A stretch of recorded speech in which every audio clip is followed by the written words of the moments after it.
Animals feel emotions. Part 2. Mom and Baby. During the 2000s fall Asian tsunamis, a young hippopotamus named Owen becomes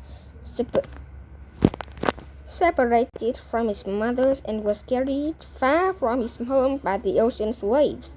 A wildlife ranger rescued him and arranged for Owens to be taken to a wildlife park. Missing his mother, Owens found a substitute mom in a 100-year-old turtle named Miss. The unlikely pair are now devoted and inseparable companions. Penguin parenting. Emperor penguins live in Antarctica, which has one of the harshest climates on Earth. In March, these penguins migrate 100 miles on foot or by sailing slidings to their nesting ground. After arriving, the colonies huddle together to survive freezing temperatures and high winds. Each penguin also chooses a mate. In May or early June, the females, whom we'll call Snow, lays an egg. She places it on his feet to prevent it from touching the ground and freezing. As soon as the male, let's call him Ice, sees the egg, he begins singing ecstatically. Snow joins him in song, and the pair sings together for as long as an hour as they stare at the egg. After singing, Snow carefully passes the eggs to Ice. He supports it on his feet and covers it with a flap of belly skin to keep it warm. Ice protects the egg from harm while Snow checks back to the ocean to feed. In her absence, Ice eats nothing for nearly 4 months through a brutal winter while placing the egg on his feet and barely moving. The egg hatches in August. When Snow returns from the sea, she sings and dances when she locates Ice.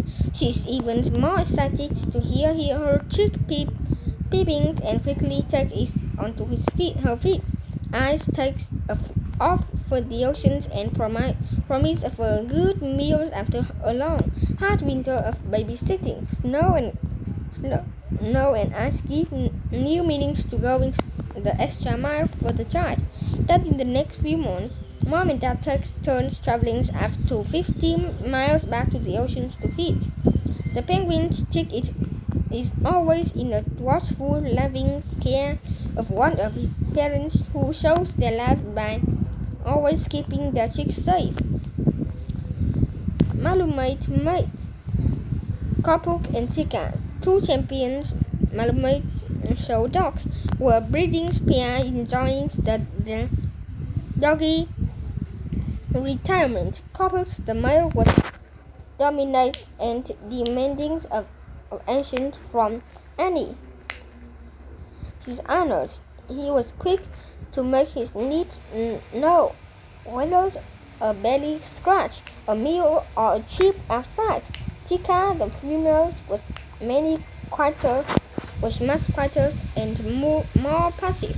If someone tried to pay attention to her, Copper won't grab the attention for himself. He also insisted on going out the door first for daily walks. If Tika was in the way, he often knocked her down. One day, Annie discovered a tumor on Tika's legs that turned out to be malignant. Somehow, Skobok knew, and his behavior towards Tika immediately changed. He insisted on staying by her side day and night, and frequently groomed her face and ears. After Tika's leg was amputated to remove the sensors, Kobuk watched over her attentively. Annie's tells Kabuk was terribly worried to see Tika suffer. One night, Kabuk woke up Annie's with great urgency. He ran over to Tika and Annie took them both outside. Annie discovered that Tika's belly was swollen and huge. Tika's stomach has filled with air, a condition that can be life-threatening. A visit to an emergency veterinary clinic saved Tika's life, but only because of Kabuk's alert warning. Tika recovered from her surgeries and learned to walk on three legs. Kabuk went back to being his rambunctious self, but only after he had proven his devotion to his beloved mate, a dog with a big heart. Jethro was a large gentle dog who comes to his owner's mark breakfast from the human society.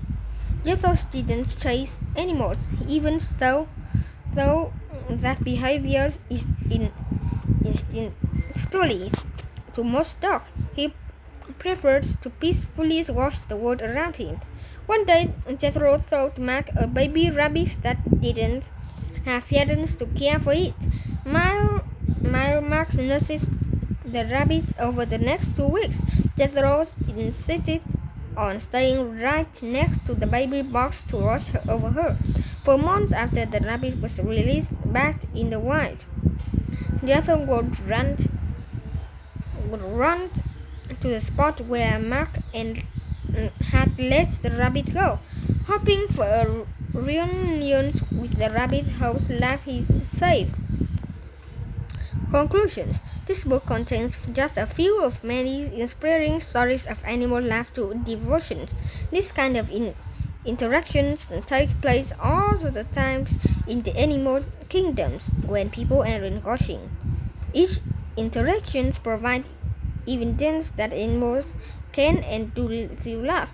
The next time you see animals interacting, consider the fact that they are families to each other.